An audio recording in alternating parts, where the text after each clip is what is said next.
Say it one more time. You don't come in a room and announce trust. Trust must go through a process of resolving conflict. Any real, relevant, legitimate relationship must go through the throngs of conflict. Anyone in your life that cannot dare tell you the truth is not a friend. Oh yes. See, it's going to take me longer. This is going to take me longer than I thought. All right, in Galatians, which is not a church, which is a region. I don't want to get too heavy in that. Okay, in the book of Galatians, which was a cyclical book that was supposed to go to Derbe, Liston, Iconium, and Antioch of Pisidia, Paul, who is the establishmentarian of that region of Asia Minor, he says something to them by way of how they had been influenced by false teachers. But not false teachers as much as Peter was full of these biases and he was jaded with, I don't want to call it racism, but it was racism because anytime the Jews would come around or the circumcised would come around, he would only associate with them. When he was with the Gentiles, he was always kissing up to the Gentiles.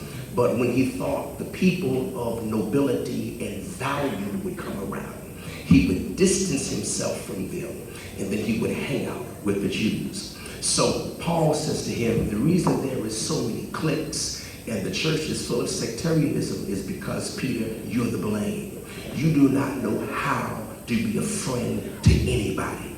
Because your real friend, when they go through things that compromise their cachet, you will still stay connected to them. You don't leave people just when they're having bad times. Say that. That's a whole nother lesson in itself.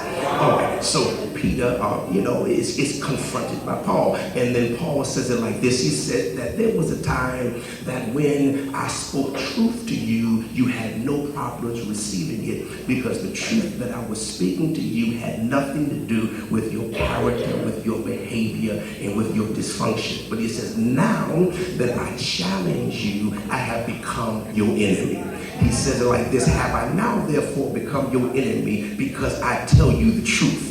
Most folk who say they're your friend welcome a critique that comes through the process of love. If it is filtered with love, tell me the truth. But most people in church do not like to hear the truth because they do not understand that friendship is not grounded in agreement or like-mindedness. It is grounded in me being able to be naked and transparent and tell you what I see. Come on, are you with me? So trust is developed through conflict resolution, and trust will be challenged and love will be challenged, and when it is challenged, it must be resolved. It must find some common ground where we can have not a monologue, but we can have a dialogue and an exchange, and there can be a respect of what I feel and what you feel. All right? Can I take a little deeper now? All right. So that means in order for parents to gain the trust of their children, parents cannot try to be a friend to your child. Okay, I'm saying, oh yes. Every parent in this building that have been called by God to have parental authority, you have not been called to be a friend to your child. You do not disarm your authority in order to identify with the desires and the appetites of your children. Now, since you're going to look at me like I don't know what I'm talking about, let's go to the text. Let's go to the text. And I only got 3 more minutes. Judges chapter number 14. Judges chapter number 14. Judges chapter number 14. Judges chapter number 14. Go down to verse number 3. Verse number 3. Here we go. It said, then his father and mother said to him, is there no women among the daughters of your brethren, among all my people, that you must go and get a wife from the uncircumcised Philistines? I will read it one more time. His father and mother approach him and they say, son, you couldn't find anything that attracts you in Bethel. You mean to tell me there was nothing in the matrix of your religious conviction that is attractive to you? You went outside what I taught you, what I exposed you to, and you fell in love with something that is not going in the same prophetic direction as you. Now, I know y'all ain't gonna say amen because it's gonna get real thick in a minute. It's gonna get real thick in a minute. Father and mother say to him, Sam, you cannot find nothing. All these eligible people that you could be connected to. You mean to tell me you left the place of conviction and you lowered the standard and you lived in a compromise in order to satisfy your twisted, warped desires?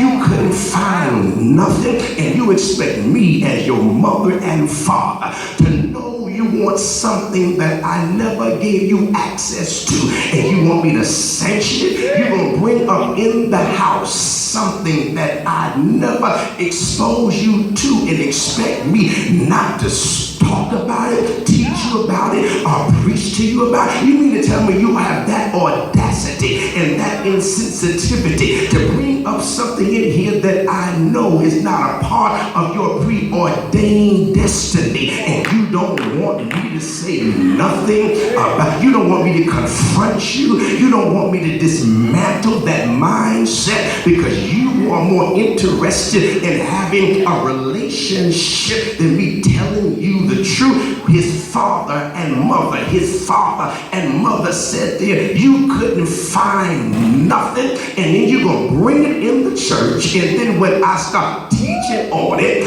when I start preaching against it, you're going to get mad at me for telling you the truth. Now, I know some of y'all didn't come here expecting this tonight, but come on, let's be real. The church has lost its power as it relates to having a standard. And I'm not talking about no man-made preferences, because what we call doctrine is not doctrine, it is man-made preferences. Most of the stuff we tell you that you should not be doing, we don't have no Bible to support, to undergird and to strengthen what we say. It is a man-made preference. I may not like your hairstyle, but the Bible didn't tell me your hairstyle was taking you to hell. I may not like the length of your dress, but that doesn't mean that you're going to hell. I'm not one that embraces all this body art. Y'all know what it is. It's called tattoos. It may be lawful. It may be allowed, but it may not be of a benefit. It may not be beneficial, but I can't use that as a doctrine to send you to hell. No, that's man-made personal preference. And unfortunately, people in the church are so indoctrinated with people's preferences, they are never taught how to understand and rightly divide the word of truth for themselves. Just because I don't like it don't make you wrong for doing it. What we need to do is spend more time on teaching young people that the choices that you make have consequences and repercussions for your future. It may not be wrong to do it, but 10 years from now, you're going to look back on that choice and you're going to regret that you even made it. It's just like relationships. It's just like hanging out with people that are not a part of your prophetic future. Stop celebrating and stop being around people just because they're popular now. Their popularity is not going to last forever. Stop feeling as though you need to be confirmed and affirmed by a certain sect of people in the church. I'm finding out that there are some groups that God will not allow me to be comfortable around, because what God has for me will not be painted or sullied or compromised by that connection. Sometimes God makes me, or how can I say it? It's like trying to fit a square in a circle or a circle in a square. I don't fit in, not because I'm different, not because I'm strange, but my calling is peculiar, and God will not allow the enemy to take me now for something he has for me to do tomorrow. That's why when you understand who you are, you don't brown nose, you don't suck up, you don't kiss nobody's behind. You are comfortable being by yourself. Lord, I got 1 minute left. And in fact, do me a favor if you don't mind, to just smile at somebody that's sitting next to you and tell them you haven't seen anything yet. If you think I'm blessed now, wait until I get the wrong people out of my life. The reason you can't go to the next level, you got too many zeros hanging in your life that you dragging around. I ain't gonna bother. Then his father and mother said to him, is there no women among the daughters of your brethren, among all my people, that you must go and get a wife from the uncircumcised Philistine? Daddy, do you hear what he says here? The uncircumcised Philistine, the uncircumcised.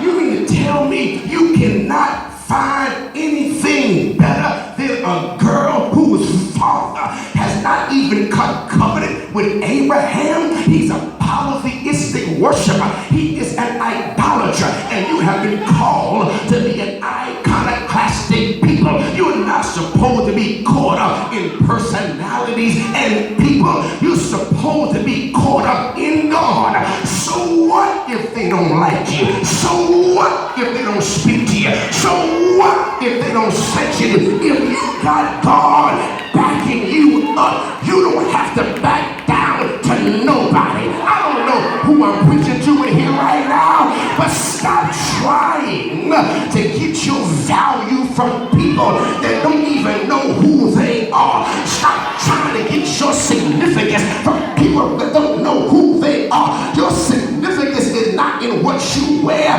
what you drive, and where you work at. Your significance is knowing I know in whom I have believed, and I am persuaded he's able to keep that which I commit unto him against that day. Do me a favor if you don't mind.